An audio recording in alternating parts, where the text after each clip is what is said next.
காட்டுக்கே ராஜாவாக இருக்கிற சிங்கம் தன்னோட எல்லையை பராமரிச்சுக்கிட்டு கம்பீரமாக இருக்குது. அதை பார்த்த விலங்குகள் சில பொறாமைப்படுது. வாழ்க்கையிலையும் ஒருத்தர் நல்லா இருந்தால் பாதி பேர் பொறாமைப்படுவாங்க இல்லையா? அந்த மாதிரி விலங்குகளுக்கும் பொறாமை வந்துருச்சாட்டங்குது. உடனே என்ன பண்ணுதுங்க, அந்த விலங்குகள்லாம் ஒரு கூட்டமாக மீட்டிங்கை போட்டு எப்படி சிங்கத்தை தோற்கடிக்கலாம் அப்படிங்கிற ஒரு பிளானை போட்டுட்ருக்குறாங்க. புலி என்ன சொல்லுது, அதை விட நான் வேகமாக ஓடுவேன், என்னோட அறிவுத்திறன், கூர்மை, புத்திசாலித்தனம் எல்லாத்தையும் பயன்படுத்தி அதை கடிச்சு கொதறி கொன்றுவேன் அப்படின்னு சொல்லுது. உடனே காண்டாமிருகம் என்ன சொல்லுது, எனக்கு ஒரே ஒரு கொம்பு இருக்குது, அதை வச்சு தூக்கி அதை கொன்று அந்தாண்ட போட்டுருவேன் அப்படின்னு சொல்லி அது பெருமையை சொல்லுது. உடனே நீரியானை என்ன சொல்லுது, அதெல்லாம் ஒரே வாயில் ஒரே சுருட்டி உள்ளே போட்டு முழுங்கிடுவேன் அப்படின்னு சொல்லுது. முதல்ல என்ன சொல்லுது, தண்ணி குடிக்கும் போது ஒரே கவ்வி உள்ளே தூக்கிட்டு போயிடுவேன், அவ்வளோதான், அது என்னோட சாப்பாட்டுக்கு ரெடி ஆயிரும் அப்படின்னு சொல்லுது. எல்லாத்த விட யானை என்ன சொல்லுது, நான் பெருசு பலமானவன், என்னை யாராலும் தோக்கடிக்க முடியாது, தும்பிக்கையை வச்சு ஒரே சுருட்டி அதை கொண்டுட்டு போயிடுவேன் அப்படின்னு சொல்லி தன்னோட பலத்தை அதிகமாக சொல்லி சிங்கத்தை கீழே இறக்கி விடுதுங்க.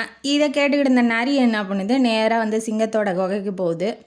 சிங்கராஜா கொஞ்சம் வெளியில் வரீங்களா, எல்லா விலங்குகளும் உங்களை சந்தித்து ஆசீர்வாதம் வாங்கணும் அப்படின்னு சொல்லி, அதான் நரி தன்னோட தந்திர வேலையை பார்க்குது. ஆசீர்வாதம் வாங்கணும்னு சொல்லி வந்திருக்காங்க, கொஞ்சம் வெளியில் வாங்க ராஜா அப்படின்னு சொல்லி கூப்பிடுது.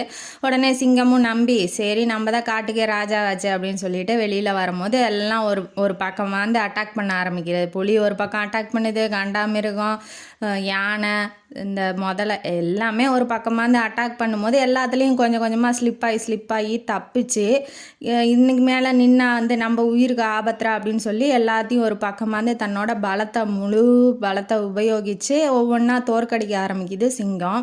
சிங்கத்துக்கிட்ட கடி வாங்கின விலங்குகள்லாம் பயந்துக்குது. திரும்ப சத்தம் போட்டு ஒரு கர்ஜனை பண்ணும்போது அதுக்கிட்டேருந்து வாங்கின கடியும் அந்த காயமும் வலிக்கிறதுனால எல்லாம் தலை தெறிக்க ஓடி அந்த காட்டையே ஒரு பக்கமாக ஆளுக்கு ஒவ்வொரு பக்கமாக காட்டில் ஓடிடுச்சுங்க. இப்போ இந்த கதையிலேருந்து என்ன தெரியுது நமக்கு, நம்மளை எதிர்க்க 1000 பேர் வந்தாலும் நம்மளால் முடியும் அப்படிங்கிறது நம்ம நம்பணும். ஐயோ இவன் பலசாலி, ஐயோ அவன் பலசாலி, அவன் நம்மளை விட புத்திசாலிடா அப்படின்னு சொல்லி நம்மளோட நம்பிக்கையும் நம்மளோட திறமையும் நம்மளே கீழ்த்தரமாக யோசிக்கவே கூடாது.